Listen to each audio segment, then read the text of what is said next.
ലോകം മുഴുവൻ ഉറ്റുനോക്കുന്ന ഒരു സംഭവമാണ് ഇറാൻ അമേരിക്ക വാർ. മുമ്പ് ഇസ്രയേലും അതേപോലെ ഹമാസുമായ ഒരു യുദ്ധസമയത്ത് ഖത്തറിൽ മിസൈൽ അയച്ച് അമ്പരിപ്പിച്ച ഒരു രാജ്യമാണ് ഇറാൻ. അന്ന് അമേരിക്ക യുദ്ധത്തിൽ നിന്ന് പിന്മാറി ഓടുന്ന ഒരു രംഗമാണ് ഉണ്ടായിരുന്നത്. ഇപ്പോൾ വീണ്ടും ലോകം മുഴുവൻ മുൾമുനയിൽ നിൽക്കുന്ന രൂപത്തിൽ ഇറാൻ അമേരിക്ക യുദ്ധം വലിയ തോതിൽ ചർച്ച ചെയ്യപ്പെടുകയാണ്. ഇന്നലെ ഇറാൻ പറഞ്ഞത് ട്രംപിനെ ഒരു പാഠം പഠിപ്പിക്കുമെന്നാണ്. എന്താണ് ഇപ്പോൾ വന്നുകൊണ്ടിരിക്കുന്ന ഏറ്റവും പുതിയ വാർത്തകൾ?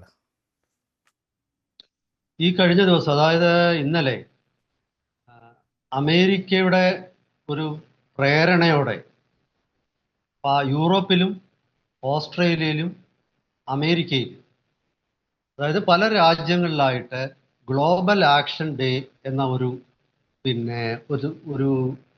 ഒരു ദിനമായിട്ട് ഇന്നലെ ആചരിക്കുകയായിരുന്നു.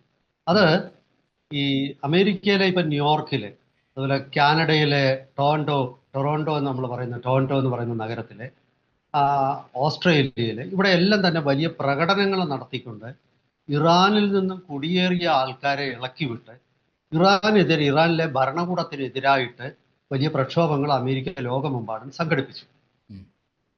അതേസമയം അമേരിക്കയും ഇറാനും തമ്മിലുള്ള ചർച്ചകൾ ഒരു ഭാഗത്ത് ചില പ്രതിനിധികൾ തമ്മിൽ ഒമാനിൽ നടക്കുന്നുണ്ട്. ഈ ചർച്ചകളിൽ ഒരല്പ പുരോഗതി ഉണ്ടായെന്നാണ് മറ്റൊരു ഭാഗത്ത് നിന്ന് റിപ്പോർട്ട് വരുന്നത്. അതായത് ഞാൻ മനസ്സിലാക്കുന്നത്, ഈ രണ്ട് തരത്തിലാണ് ഇപ്പോൾ അമേരിക്ക ഇറാനെ സമീപിക്കുന്നത്. നേരിട്ട് ഇറാനുമായിട്ടൊരു യുദ്ധത്തിന് അമേരിക്ക തയ്യാറല്ല എന്ന സൂചനയാണ് നമ്മൾക്ക് ഇപ്പോൾ പുറത്തു വരുന്നത്.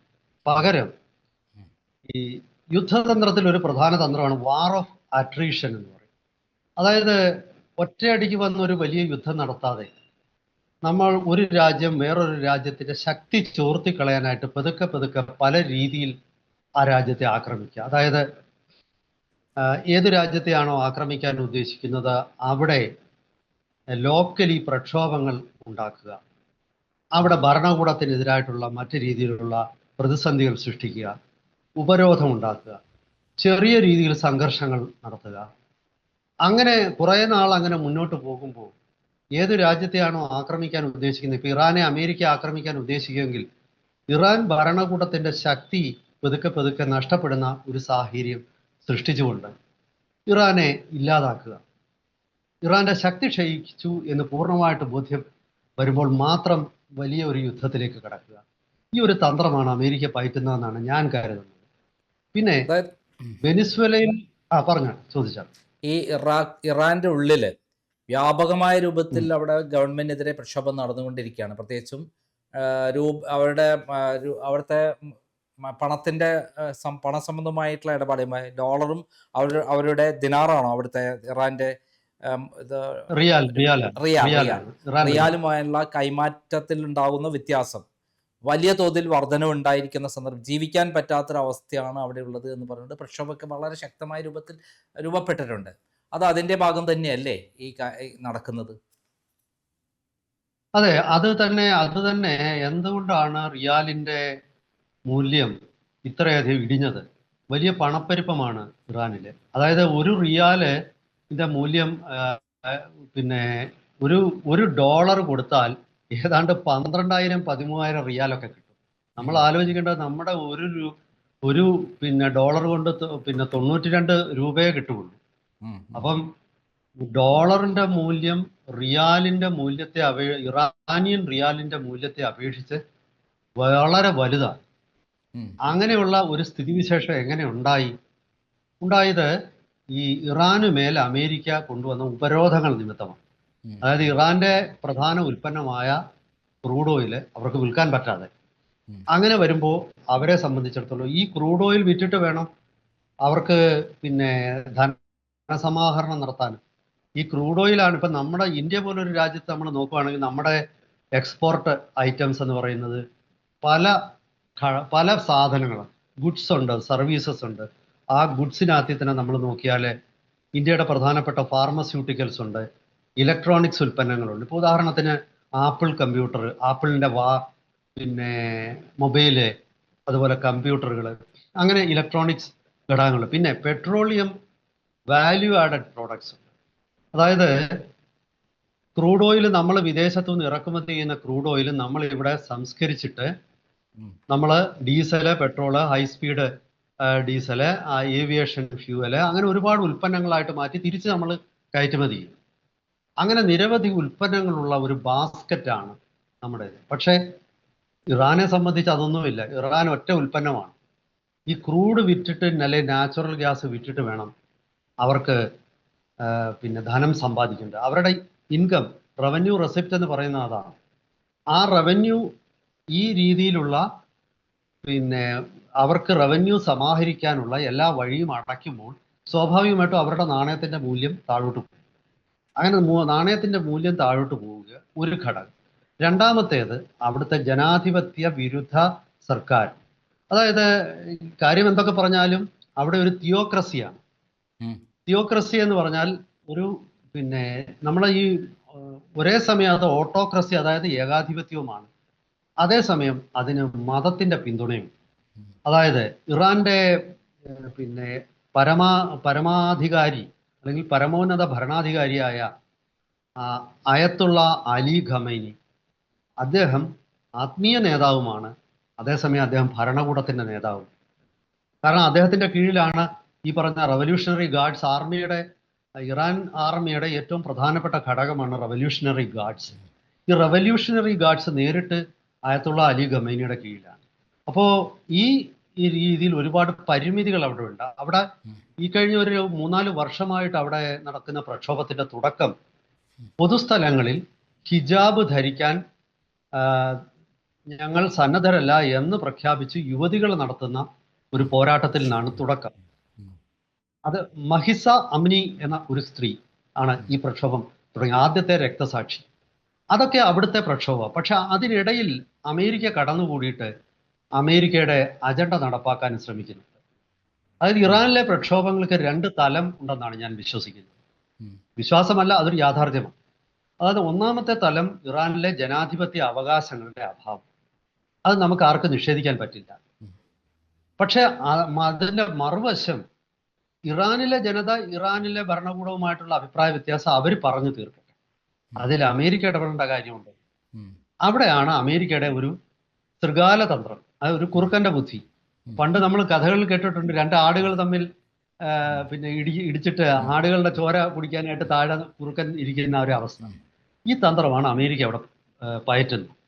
അപ്പോൾ ഇപ്പോഴത്തെ ഒരു സ്ഥിതി അവിടെ നമ്മുടെ ഏറ്റവും ഒടുവിൽ കേട്ട കണക്ക് 12,000-15,000 അടുത്ത ആൾക്കാര് ഈ പ്രക്ഷോഭകാരികൾ കൊല്ലപ്പെട്ടു എന്നുള്ളതാണ്. അതായത് പിന്നെ പട്ടാളത്തിന്റെയും പോലീസിന്റെയും മറ്റ് സെക്യൂരിറ്റി ഏജൻസികളുടെയും ഒക്കെ മർദ്ദനത്തിനോ അല്ലെങ്കിൽ വെടിവെപ്പിലോ ഒക്കെ കൊല്ലപ്പെട്ടു ഒരു ഭാഗം.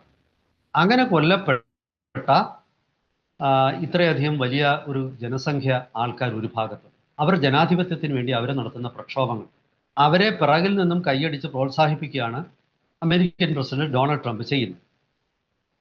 അപ്പോൾ ഒരു ഭാഗത്ത് ഈ ജനാധിപത്യ പ്രക്ഷോഭം നടക്കുമ്പോൾ ട്രംപ് ഒടുവിൽ ഒരു എന്താണ് അമേരിക്കയുടെ ഒരു നയമായിട്ട് പറഞ്ഞു, ഇറാനിൽ ഒരു ഭരണകൂട മാറ്റമുണ്ടാകും,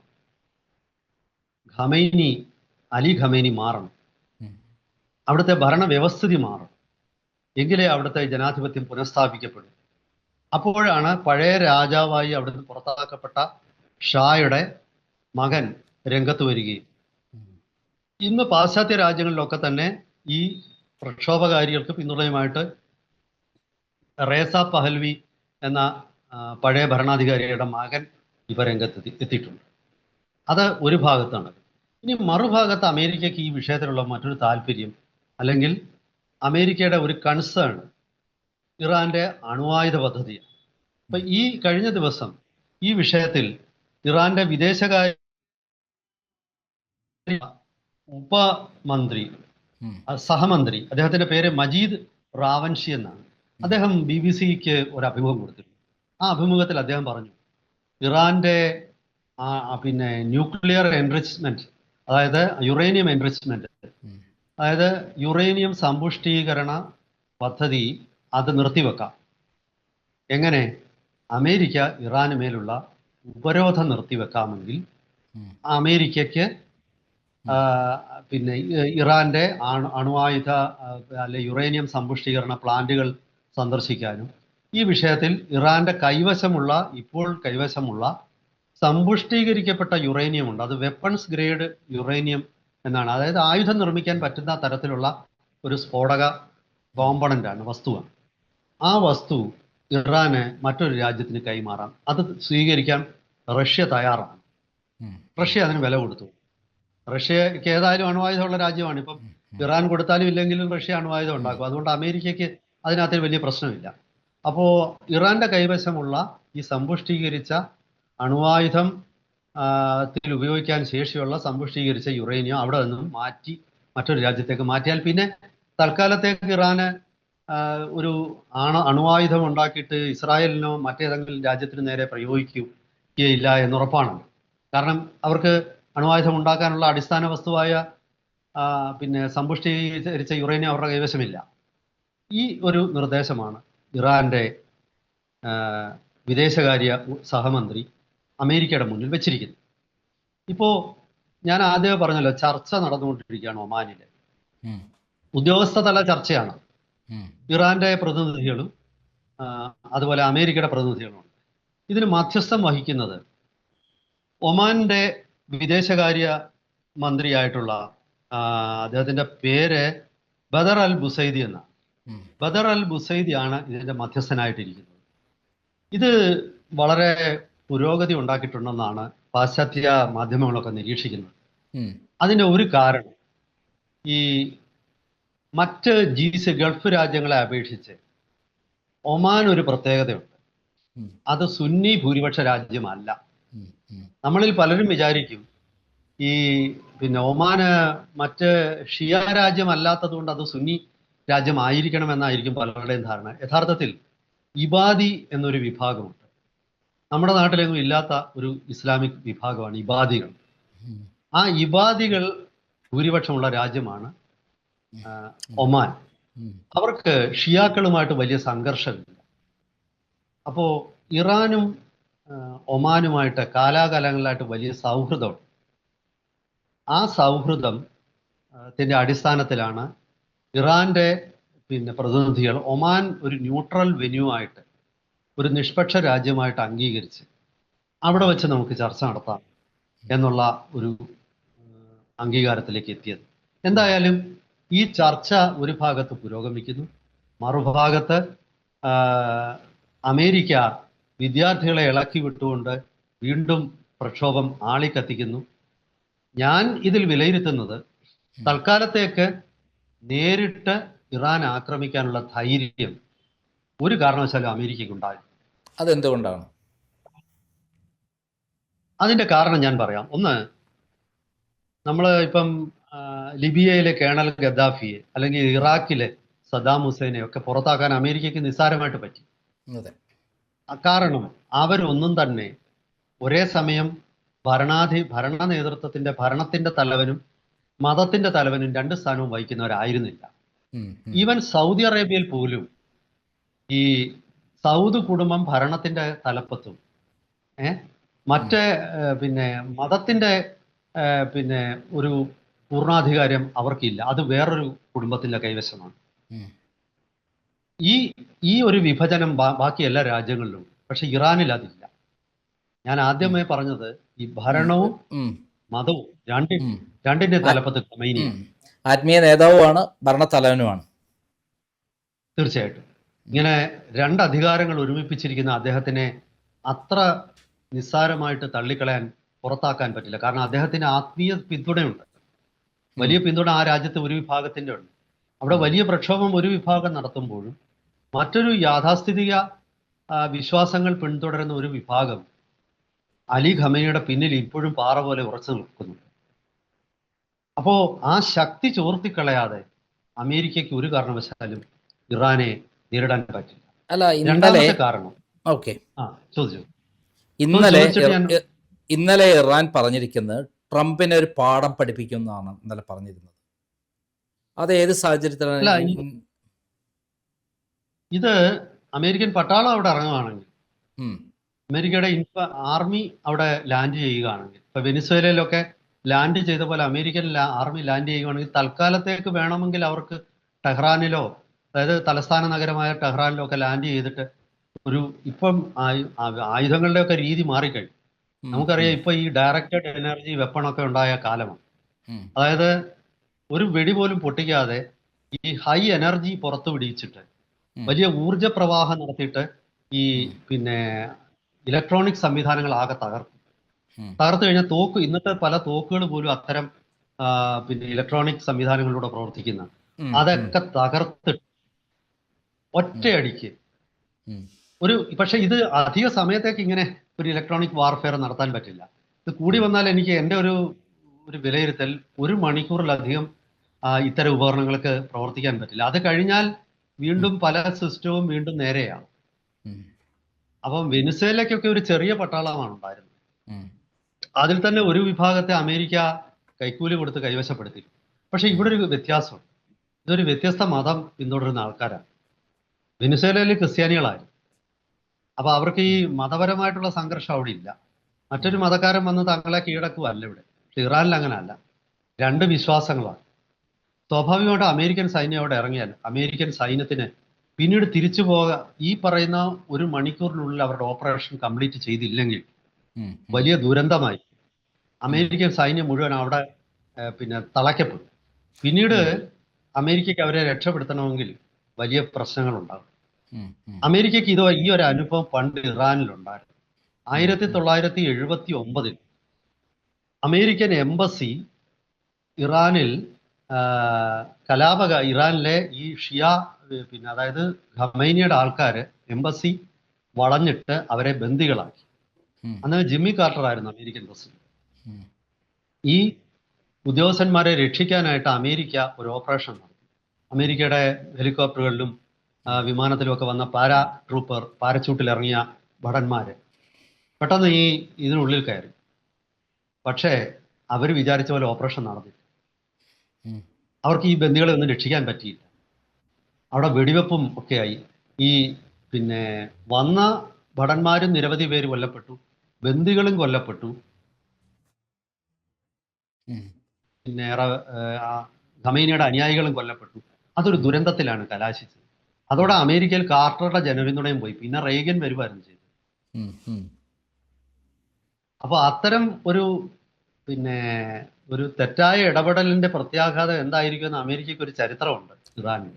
അത് മാത്രമല്ല, കഴിഞ്ഞ ഖത്തറിൽ അവര് മിസൈൽ അയച്ചുള്ള ഒരു സംഭവം ഉണ്ടായല്ലോ. അതെ അത് പശ്ചിമേഷ്യയിൽ അവരുടെ താവളങ്ങൾ, അമേരിക്കയുടെ താവളങ്ങളിലേക്ക് മിസൈൽ അയക്കാനുള്ള എല്ലാ സംവിധാനം ഇറാനുണ്ട് എന്നാണ് നമ്മൾ മനസ്സിലാക്കേണ്ടത്. അപ്പോൾ അത്തരം സ്ഥലങ്ങൾ ആക്രമിക്കുമ്പോൾ പശ്ചിമേഷ്യ മുഴുവൻ അവിടെ എല്ലാം ആ അന്തരീക്ഷം, അതായത് സമാധാന അന്തരീക്ഷം തകരുകയും പശ്ചിമേഷ്യയിൽ നിന്നുള്ള പിന്തുണ, അറബ് രാജ്യങ്ങളുടെ പിന്തുണയും അമേരിക്കയിൽ നഷ്ടപ്പെടും എന്നുള്ള ഒരു കാര്യം കൂടി ഇല്ലേ ഇതിനകത്ത്? തീർച്ചയായിട്ടും ഉണ്ട്. അതായത് അമേരിക്കയുടെ മിഡിൽ ഈസ്റ്റിലെ ഏറ്റവും വലിയ സൈനിക താവളമാണ് ഖത്തറിലെ അൽ ഉദീദ്. അൽ ഉദീദിലെ പിന്നെ ഏതാണ്ട് 15,000-ഓളം അമേരിക്കൻ സൈനികർ, അമേരിക്കയുടെ F-35 ഉൾപ്പെടെയുള്ള വിമാനങ്ങളും അതുപോലെ MH-60 റോമിയോ ഹെലികോപ്റ്ററുകൾ ഉൾപ്പെടെയുള്ള ഒരു വലിയ സംവിധാനം അവിടെ അവിടേക്കൊരു ആക്രമണം, ഒരു ബാലിസ്റ്റിക് മിസൈൽ ആക്രമണങ്ങൾ ഉണ്ടായാൽ ഏതെങ്കിലും ഒരു 2 മിസൈലെങ്കിലും ഈ പിന്നെ മിസൈൽ പ്രതിരോധ സംവിധാനത്തെ ഭേദിച്ചകത്തേക്ക് വന്നാൽ സ്വാഭാവികമായിട്ടും അവിടെ വലിയ പ്രശ്നങ്ങൾ ഉണ്ടാകും, വലിയ നാശനഷ്ടം ഉണ്ടാകും. ഒരു കാര്യം കൂടെ, ഈ മിഡിൽ ഈസ്റ്റിലുള്ളിടത്ത് മാത്രമല്ല, ഇറാൻ മറ്റൊരു വാർണിംഗ് കൂടെ കൊടുത്തിട്ടുണ്ട്. അമേരിക്കയുടെ പാകിസ്ഥാനിലെ സൈനിക താവളങ്ങൾ ആക്രമിക്കുമെന്ന് വാർണിംഗ് കൊടുത്തിട്ടുണ്ട്. എനിക്ക് തോന്നുന്നു ഈ ഗൾഫിലുള്ള സൈനിക താവളങ്ങൾ ആക്രമിക്കുന്നതിനേക്കാൾ അമേരിക്ക പേടിക്കുന്നത് ഇപ്പം ചഗായ് കുന്നുകളിലുമൊക്കെയുള്ള പാകിസ്ഥാന്റെ ന്യൂക്ലിയർ ആയുധങ്ങൾ സൂക്ഷിച്ചിരിക്കുന്ന യഥാർത്ഥത്തിൽ അമേരിക്കയുടെ കസ്റ്റഡിയിലാണ്. ഇതിപ്പോ ലോകത്ത് എല്ലാവർക്കും അറിയാം. ആ കേന്ദ്രങ്ങൾ ഇറാൻ ആക്രമിക്കുകയാണെങ്കിൽ അതൊരു മഹാദുരന്തമായിട്ട് മാറും. അതൊരു ന്യൂക്ലിയർ സ്ഫോടനം ഉണ്ടാവില്ല, പക്ഷേ റേഡിയോ ആക്റ്റീവ് ലീക്ക് എന്ന് പറയുന്ന സംഭവം ഉണ്ടാകും. ചുരുക്കി പറഞ്ഞാൽ ഇത് ആർക്കും പ്രൊഡിക്റ്റ് ചെയ്യാൻ പറ്റാത്ത രീതിയിലേക്ക് കാര്യങ്ങൾ പോകും. ഇതായിരിക്കും അമേരിക്കയെ കൈവിട്ടു. അതുകൊണ്ട് അമേരിക്ക ഒരു കാരണവശാലും ഇറാന്റെ ഭരണകൂടത്തിൽ വിള്ളലുകളില്ലാതെ അവരൊറ്റക്കെട്ടായി ഖമേനിയും അനുയായികളും തമ്മിൽ ഒറ്റക്കെട്ടായി നിൽക്കുന്നിടത്തോളം കാലം അമേരിക്ക ആക്രമിക്കില്ല എന്നാണ് ഞാൻ കരുതുന്നത്. സ്വാഭാവികമായിട്ടും വരും ദിവസങ്ങളിൽ അമേരിക്ക ഈ പറയുന്ന യുദ്ധം നീട്ടിക്കൊണ്ടുപോയി അവിടെ പ്രതിസന്ധി സൃഷ്ടിച്ച് എന്നിട്ട് ഇറാനെ പിടിച്ചെടുക്കാനായിരിക്കും അമേരിക്ക ശ്രമിക്കുന്നതെന്നാണ് എനിക്ക് തോന്നുന്നത്. എന്തായാലും സമയം നമുക്ക് ഒരുപാട് പരിമിതമാണ്. ഓക്കെ, അതായത് നമ്മൾ ചുരുക്കുകയാണെങ്കിൽ കൺക്ലൂഷൻ പോവുകയാണെങ്കിൽ ഇറാന്റെ ഉള്ളിൽ ആഭ്യന്തര കലഹം ഉണ്ടാക്കുകയും അവരുടെ ഉള്ളിൽ തന്നെ വിള്ളലുണ്ടാക്കി അവരുടെ ശക്തി ചോർച്ചയുണ്ടാക്കി അങ്ങനെ ആ അവസ്ഥയിൽ ഇറാൻ ആക്രമിക്കുക എന്നുള്ള തന്ത്രമാണ് അമേരിക്ക ഇപ്പോൾ പ്ലാൻ ചെയ്യുന്നത്. അമേരിക്ക അങ്ങനെ അതിന് സമയം കാത്തിരിക്കുകയായിരിക്കാം എന്ന് നിങ്ങൾക്ക് കരുതാം അല്ലേ? അങ്ങനെ കൺക്ലൂഡ് ചെയ്യും. തീർച്ചയായിട്ടും. Okay, thank you.